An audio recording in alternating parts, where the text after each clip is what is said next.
क्या तुमने कभी सोचा है कि सभी को दिन में 24 घंटे ही मिलते हैं, लेकिन कुछ लोग इन 24 घंटों में नेक्स्ट लेवल का काम करते हैं, नेक्स्ट लेवल का बिजनेस चलाते हैं, नेक्स्ट लेवल के रिलेशनशिप्स बनाते हैं और अपनी लाइफ को बेहतरीन बना लेते हैं। वहीं कुछ लोग इन 24 घंटों में कुछ भी नहीं कर पाते। ऐसा क्यों होता है? इसका कारण है टाइम मैनेजमेंट की स्किल। आज इस वीडियो में मैं तुम्हारे साथ 6 स्ट्रेटजी शेयर करूंगा जिन्हें कुछ दिन फॉलो करने के बाद मुझे खुद फायदा हुआ और तुम्हें भी होगा। ये कोई गूगल की इंफॉर्मेशन नहीं है, बल्कि मेरे खुद के प्रैक्टिकल आइडियाज हैं। वीडियो की हर बात डीप होगी, इसलिए ध्यान से सुनना। Number 1, follow the Pareto principle. एक डेटिंग वेबसाइट पर एक एक्सपेरिमेंट किया गया जिसमें पाया गया कि 80% लड़कियां सिर्फ 20% लड़कों की तरफ अट्रैक्ट होती हैं। किसी भी कंपनी में सिर्फ 20% एम्प्लॉइज 80% सेल्स लाते हैं। सड़कों पर 80% एक्सीडेंट्स सिर्फ 20% ड्राइवर्स की वजह से होते हैं। तुम अपने 80% समय में सिर्फ 20% कपड़े बार बार पहनते हो। तो यहाँ क्या हो रहा है? एक रिसर्चर ने इस पर स्टडी की और उसने पाया कि 80 और 20% का रूल हर जगह लागू होता है। शायद तुमने सुना होगा कि दुनिया की 80% संपत्ति सिर्फ 20% लोगों के पास है और ये हमेशा ऐसा ही रहता है। अब यही रूल टाइम मैनेजमेंट में भी काम आता है। अब तुम्हें क्या करना है? जब भी दिन शुरू करो या रात में अगले दिन की प्लानिंग करो तो टॉप 3 वर्क सबसे पहले सिलेक्ट करो। मतलब तुम्हारे सबसे जरूरी 3 काम पहले करने हैं। कोई बहाना नहीं। पहले से लिख कर रखो कि कल सुबह उठकर मैं कौन से टॉप 3 टास्क्स करूंगा। क्योंकि जरा सोचो, सुबह उठकर तुम क्या सोचते हो? आज क्या करूं? क्या ये मुझसे होगा? तुम्हारे पास कोई प्रॉपर प्लान नहीं होता। कोई तुम्हें कॉल करता है, मैसेज करता है, डिस्ट्रैक्शन देता है और तुम हाँ कह देते हो क्योंकि तुम्हारे पास कोई प्लान नहीं होता। लेकिन अगर तुमने पहले से टॉप 3 वर्क्स लिख कर रखे हैं तो तुम कह पाओगे, पहले मैं ये 3 काम करूंगा, फिर कहीं और जाऊंगा। अगर तुम अपने टॉप 3 वर्क्स पूरे कर लेते हो तो तुम्हारा काम बहुत आसान हो जाएगा और ये किसी भी फील्ड में अप्लाई होता है। अगर तुम पढ़ाई कर रहे हो तो टॉप 3 चैप्टर्स पर फोकस करो। अगर तुम्हें अपनी कंपनी के लिए सेल्स लानी है तो टॉप 3 सेल्स स्ट्रैटेजीज अपनाओ। अगर तुम जॉब में आगे बढ़ना चाहते हो तो टॉप 3 स्किल्स सीखो। अपने टॉप 3 टास्क्स को पहचानो और पूरे दिन उसी पर फोकस करो। ये कहना बंद करो कि मैं बहुत बिजी हूँ, क्योंकि दिन के आखिर में तुम छोटे छोटे कामों में फंस जाते हो और सोचते हो मैं तो कुछ भी नहीं कर पाया, और फिर काम जमा होते जाते हैं। नंबर 2, लर्न टू से नो। ना कहना सीखो। जितनी जल्दी इसे मास्टर कर लोगे उतना ही अच्छा होगा। मैंने इसे सीखने में बहुत वक्त बर्बाद किया, लेकिन जब मैंने सीख लिया तो इसका बहुत फायदा हुआ। मैं जानता हूं कि तुम बहुत सारे लोगों को पसंद करते हो, उनके साथ टाइम स्पेंड करना चाहते हो, फन करना चाहते हो, लेकिन समय बहुत कम है। क्या तुमने सोचा है कि वही 24 घंटे में कुछ लोग मिलियनियर कैसे बन जाते हैं? कैसे इतने सारे फॉलोवर्स गेन कर लेते हैं? कैसे पर्सनल ग्रोथ में आगे निकल जाते हैं? कैसे बॉडी बनाते हैं? आंसर, वे ना कहना जानते हैं। देखो, इस दुनिया में सब कुछ संभव नहीं है। आजकल लोग परफेक्ट बनना चाहते हैं, बॉडी बनानी है, लग्जरी कार चाहिए, सुंदर गर्लफ्रेंड चाहिए, ये भी चाहिए, वो भी चाहिए। सब कुछ मिलेगा, लेकिन एक दिन में नहीं। थोड़ा धैर्य रखो। जैसे अभी मैं तुम्हारे लिए वीडियो बना रहा हूं, मेरे लिए जिम करना भी जरूरी है, लेकिन अभी मैं उसे साइड में रख रहा हूं। अगर मैं पूरा दिन बैठकर सोचता आज क्या खाना है, कितनी कैलोरी काउंट करनी है, चिकन में कितनी कैलोरी है, इस सब्जी में कितने माइक्रोन्यूट्रिएंट्स हैं, तो मेरा पूरा दिन खराब हो जाता। Learn to trade off. Trade off का मतलब होता है अगर तुम एक चीज को ज्यादा इंपॉर्टेंस दोगे तो दूसरी चीज छूट जाएगी। इसलिए परफेक्ट बनने की जरूरत नहीं है। मुझे सब कुछ चाहिए और अभी चाहिए। हो सकता है तुम सब कुछ पालो, लेकिन अभी इस वक्त नहीं। थोड़ा रुक जाओ। ना कहना सीखो। शुरुआत में थोड़ा बुरा लगेगा, लेकिन जब ना बोलने की मसल स्ट्रांग हो जाएगी तो तुम्हें सब कुछ क्लियर दिखने लगेगा। हर किसी से इंप्रेस होने की जरूरत नहीं, हर किसी से चैट करने की जरूरत नहीं, हर चीज पर अटेंशन देने की जरूरत नहीं। तुम्हें पता होना चाहिए मुझे किस तरह की गर्ल चाहिए, मुझे कौन सा काम करना है। कोई मुझे इस वक्त डिस्ट्रैक्ट नहीं कर सकता। मुझे इस समय सोना है, इस समय खाना है। ना कहने का मतलब सिर्फ लोगों को मना करना नहीं है, बल्कि कुछ करियर ऑप्शंस को मना करना, उन चीजों को छोड़ना जो तुम्हारा टाइम बर्बाद कर रही हैं। एग्जाम्पल, सूरज की किरणें और मैग्नीफाइंग ग्लास। तुमने मैग्नीफाइंग ग्लास से कागज जलते हुए देखा होगा, है ना? मैग्नीफाइंग ग्लास का पावर होता है फोकस। तुम मैग्नीफाइंग ग्लास के बिना किसी कागज को नहीं जला सकते, क्योंकि सूरज की रोशनी हर तरफ फैली रहती है। लेकिन जब मैग्नीफाइंग ग्लास उसी रोशनी को एक जगह पर फोकस करता है तो कागज जलने लगता है। यही रूल तुम्हारे लिए भी लागू होता है। अगर तुम्हारा फोकस बिखरा रहेगा तो तुम किसी भी चीज में सफल नहीं हो पाओगे। Number 3, eat that frog.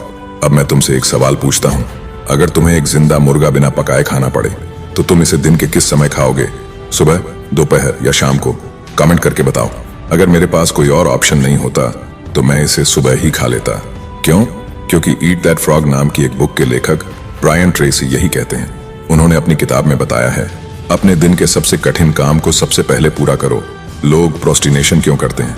एक साधारण इंसान की लाइफ देखो, सुबह उठते ही सोचता है अभी अभी तो उठा हूं, थोड़ा सूरज की रोशनी ले लूं।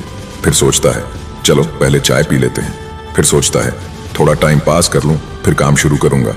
फिर दोपहर हो जाती है, फिर लंच करता है, फिर शाम हो जाती है, फिर रात हो जाती है और आखिर में कहता है अब छोड़ो, ये काम कल करूंगा। लेकिन वो कल कभी नहीं आता और यही सबसे बड़ी गलती है। क्या होगा अगर तुम सबसे पहले हार्ड वर्क करो, आंख बंद करो और विजुअलाइज करो। सुबह सुबह तुम अपने सबसे कठिन काम पर बैठ चुके हो। मान लो तुम्हें फिजिक्स का सबसे मुश्किल चैप्टर पढ़ना है, तुम्हें जिम जाना है, तुम्हें कोई जरूरी रिपोर्ट तैयार करनी है। अगर तुम इसे सुबह 8 बजे से 9:30 बजे तक खत्म कर लो तो तुम रिलैक्स होकर नाश्ता करोगे, फिर जिम जाओगे, फिर फैमिली के साथ टाइम बिताओगे, फिर छोटे छोटे काम करोगे, फिर वेब सीरीज देखोगे, फिर चिल करोगे और फिर समय पर सो जाओगे। अब दूसरी साइड देखो, जिसने पूरा दिन आलस में बर्बाद कर दिया वो क्या करेगा? शाम को सोचता है अभी काम करूं या पहले खा लूं।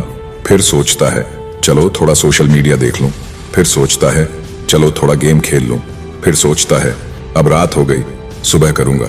और इस तरह एक और दिन बर्बाद हो जाता है। Number 4, make your playground play ready. क्या तुमने कभी क्रिकेट या फुटबॉल मैच देखा है? गेम शुरू होने से पहले क्या होता है?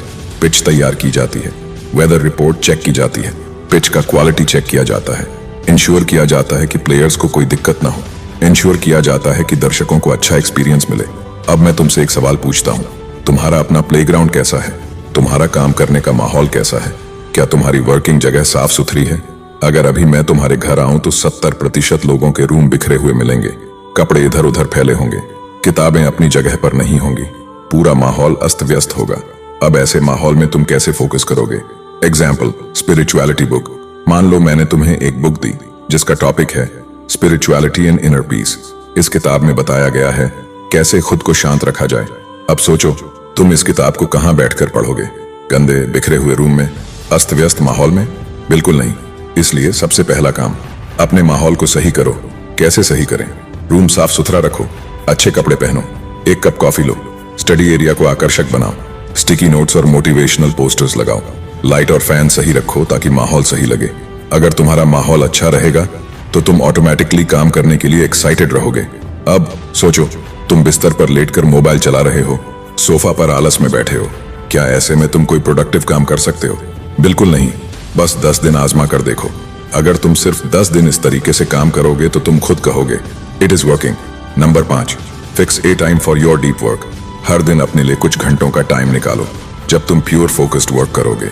इस समय न तुम्हारे पास फोन होगा, न तुम्हारे घर वाले डिस्टर्ब करेंगे, न कोई बाहरी चीज तुम्हारा ध्यान भटकाएगी। हाँ, शुरुआत में लोग तुम्हें रूड कहेंगे, लेकिन यही सक्सेस की कीमत है। डीप वर्क का टाइम कैसे फिक्स करें? हर दिन 2 से 3 घंटे निकालो। इस समय खुद को आइसोलेशन में रखो, खुद पर कर्फ्यू लगा दो, नो डिस्ट्रैक्शंस, फोन किसी और को दे दो, घर वालों को पहले ही बता दो ये मेरा डीप वर्क टाइम है। जब तुम ये हैबिट बना लोगे तो तुम्हें 12 घंटे काम करने की जरूरत नहीं पड़ेगी, बल्कि 3 से 4 घंटे में ही तुम 10 गुना ज्यादा आउटपुट निकाल पाओगे। 3 कदम डीप वर्क करने के लिए। नंबर 1, फोन को अपने पास मत रखो, इसे किसी और रूम में अलमारी में रख दो। जब लोग जान जाएंगे कि यह तुम्हारा डीप वर्क टाइम है तो कोई तुम्हें कॉल भी नहीं करेगा। नंबर 2, सभी को पहले ही बता दो, इस समय मैं किसी की बात नहीं सुनूंगा, कोई भी मुझे डिस्टर्ब नहीं करेगा। नंबर 3, डीप वर्क शुरू करने से पहले अपने टास्क को क्लियरली डिफाइन करो। डीप वर्क के लिए सही माहौल बनाओ, जगह साफ रखो, पानी की बोतल पास रखो, पेन और पेपर तैयार रखो, एक अच्छा वाइब क्रिएट करो, मोटिवेशनल पोस्टर सामने लगाओ, लैपटॉप को पूरी तरह चार्ज रखो। अब तुम पूरी तरह तैयार हो, अब शुरू करो अपना डीप वर्क। तुम जानते हो कि हमारी आर्मी अपनी जान देकर हमें सुरक्षित रखती है।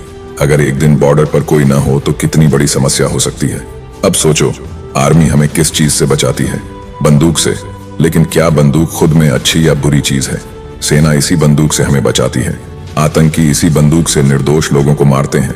तो गलती बंदूक की नहीं बल्कि उसे इस्तेमाल करने वाले की है। ठीक यही बात सोशल मीडिया और मोबाइल पर भी लागू होती है। आज सोशल मीडिया और मोबाइल फोन कई युवाओं के लिए एक नशा बन चुका है।